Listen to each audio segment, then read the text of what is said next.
Hello friends, welcome to my channel. कैसे हैं आप सब? आई होप आप सब स्वस्थ और मस्त होंगे और अपनी पढ़ाई अच्छी तरीके से कर रहे होंगे। तो फ्रेंड्स, आज का जो हमारा टॉपिक है वो है क्लास 12 बायोलॉजी के चैप्टर 1 का स्वपरागण और परागण में अंतर।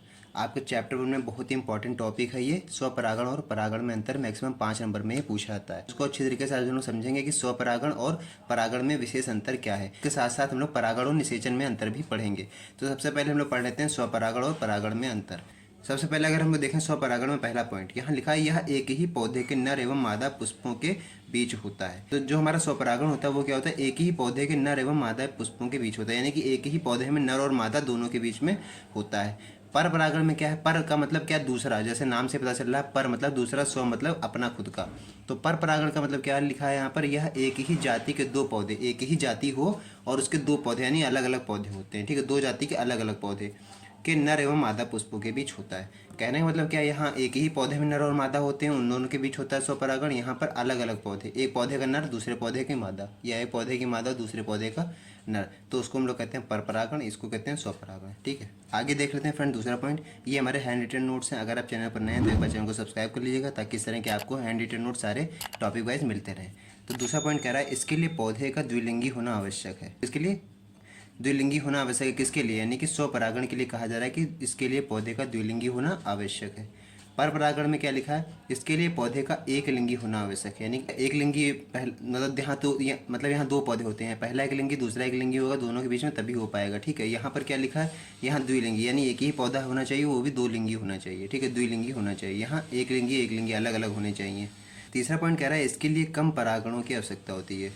जो स्वपरागण होता है उसके लिए हमको कम परागणों की आवश्यकता होती है। और पर परागण में कह रहा है, इसके लिए अधिक परागणों की आवश्यकता होती है। परागण के लिए हमको अधिक परागणों की आवश्यकता होती है, पर परागण के लिए हमको अधिक परागणों की आवश्यकता होती है, और स्वपरागण के लिए हमें कम परागणों की आवश्यकता होती है। ठीक है, आगे देख लेते हैं। इसमें लिखा है, इससे बने बीज संख्या में कम, हल्के व छोटे होते हैं। जो स्वपरागण से हमारे जो बनते हैं वो क्या होते हैं, बीज वो संख्या में कम, थोड़े कम बनते हैं, हल्के होते हैं और छोटे होते हैं, आकार में छोटे होते हैं। पर परागण में लिखा है, इससे बने बीज अधिक होते हैं, मतलब इससे स्वपरागण से की तुलना में ज़्यादा बनते हैं, भारी होते हैं और इसकी तुलना में थोड़े बड़े होते हैं। ठीक है, ये होता है पर परागण में। अगला पॉइंट कह रहा है, स्वपरागण के लिए पौधे के पुष्प का आकर्षक, बड़ा, सुंदर एवं मकरंद युक्त होना आवश्यक नहीं है। ध्यान रखिएगा, जो स्वपरागण की क्रिया होती है उसके लिए हमारे पौधे का आकर्षक होना जरूरी नहीं है, बड़ा होना भी जरूरी नहीं है, सुंदर एवं मकरंद युक्त होना भी आवश्यक नहीं है, क्योंकि एक ही पौधे में सब कुछ होना है, नर और मादा के बीच में, तो ये सब जरूरी नहीं है। लेकिन पर परागण के लिए ये सब जरूरी है। क्या क्या है, जैसे इसके लिए पौधे के पुष्प का आकर्षक, बड़ा होना तथा सुंदर एवं मकरंद युक्त होना आवश्यक है। जो ये सब क्रिया तो ये सब जो चीज़ें हैं ये सब पर परागण में जरूरी हैं। ठीक है, आकर्षक भी होनी चाहिए, बड़ा भी होना चाहिए पौधे को, सुंदर भी होना चाहिए एवं मकरंद युक्त भी होना चाहिए। ठीक है, तो ये हमारा स्वपरागण और परागण में मुख्य अंतर है। उसके बाद एक और आता है, स्वपरागण और परागण का एक अंतर ये और बचा हुआ है। इसमें लिखेंगे आप, इस परागण से पौधे की शुद्धता बनी रहती है। किससे? स्वपरागण से। ठीक है, ध्यान रखिएगा, स्वपरागण से पौधे की शुद्धता बनी रहती है। एक ही पौधे में सब कुछ हो रहा है, ठीक है, नर और मादा के बीच में, तो इसलिए इसकी शुद्धता बनी रहती है। पर परागण में क्या होता है, इस परागण से पौधे के गुणों की शुद्धता पूर्णतः समाप्त हो जाती है। मतलब पौधे के जो गुणों की शुद्धता होती है वो समाप्त हो जाती है। पर परागण में यही होता है। देखिए, एक पौधा है अलग है, दूसरा पौधा अलग है, तो उन दोनों के जब आपस में चेंज होंगे, आपस में मिलेंगे, तो क्या होगा, उनके जो गुणों की शुद्धता होगी वो नष्ट हो जाएगी या समाप्त हो जाएगी। तो ये होता है हमारा स्वपरागण और परागण में विशेष अंतर। ठीक है, अब इसी के साथ हम लोग पढ़ लेते हैं परागण और निषेचन में क्या होता है। एक ही वीडियो में देखिए मैंने आपके दो टॉपिक कवर किए हैं। पहला स्वपरागण और परपरागण में अंतर, और दूसरा है परागण और निषेचन में अंतर।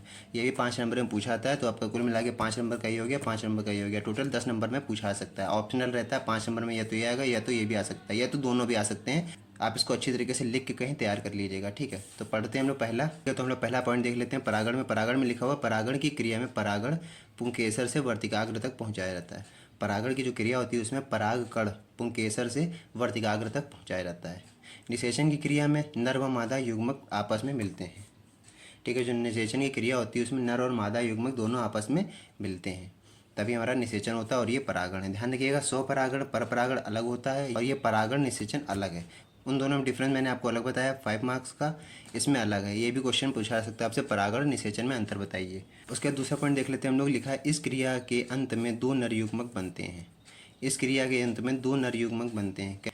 इसमें लिखा है, निषेचन में क्या लिखा है, इसके अंत में युग्मनज बनता है। जो निषेचन की क्रिया होती है उसके लास्ट में क्या बनता है, युग्मनज बनता है। और परागण की क्रिया में ध्यान रखिएगा नर युग्मक बनते हैं लास्ट में। कैसे कितने बनते हैं, 2, ठीक है, 2 नर युग्मक बनते हैं परागण की क्रिया में और निषेचन की क्रिया में युग्मनज बनता है। तीसरा कह रहा है इस क्रिया में अगुणित कोशिका भाग लेती है। जो परागण की क्रिया होती है हमारी, इसमें अगुणित कोशिका भाग लेती है।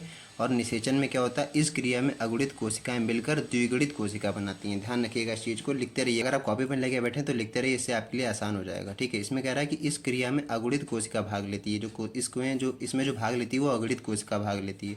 इसमें क्या है, इसमें अगुणित कोशिकाएं लेती हैं भाग, लेकिन अगुणित कोशिकाएं मिलकर वो द्विगुणित कोशिका बना देती हैं, ठीक है। अगुणित कोशिका होती हैं पर निषेचन में, लेकिन वो आपस में मिलकर द्विगुणित कोशिका बनाती हैं, ठीक है। तो ये दोनों डिफरेंस हो गया। उसके बाद में कह रहा है कि इस क्रिया के लिए माध्यम की आवश्यकता पड़ती है।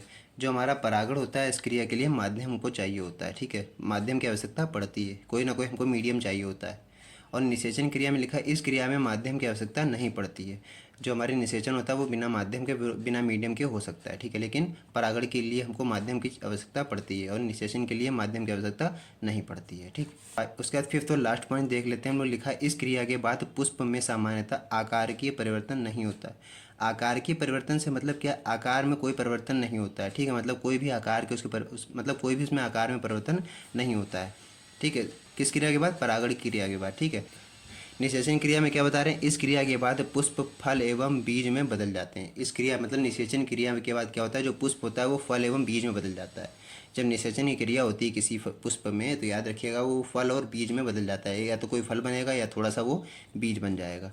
जो पुष्प होता है वो बदल जाता है फल एवं बीज में। तो ये हमारा परागण और निषेचन में अंतर, ठीक है। आई होप आपको परागण और निषेचन में अंतर समझ में आ गया होगा। और दूसरा टॉपिक जो मैंने इससे पहले बताया था आपको, स्वपरागण और परपरागण, दोनों में अंतर आपको समझ में आ गया होगा। फ्रेंड्स ये इंपॉर्टेंट टॉपिक थे जो कि आपके बोर्ड एग्जाम में पूछे आते हैं बायोलॉजी में, ठीक है। तो इसको अच्छी तरीके से आप नोट कर लीजिएगा। तो फ्रेंड्स अगर वीडियो अच्छा लगा होगा तो वीडियो को लाइक कीजिएगा और चैनल पर नए हैं तो एक बार चैनल को सब्सक्राइब कर लीजिएगा और इसको अपने फ्रेंड सर्कल में भी शेयर कीजिएगा कि आपके फ्रेंड्स की भी हेल्प हो सके। तो फ्रेंड्स बस आज की वीडियो में इतना ही, मिलते हैं नेक्स्ट वीडियो में, तब तक के लिए जय हिंद।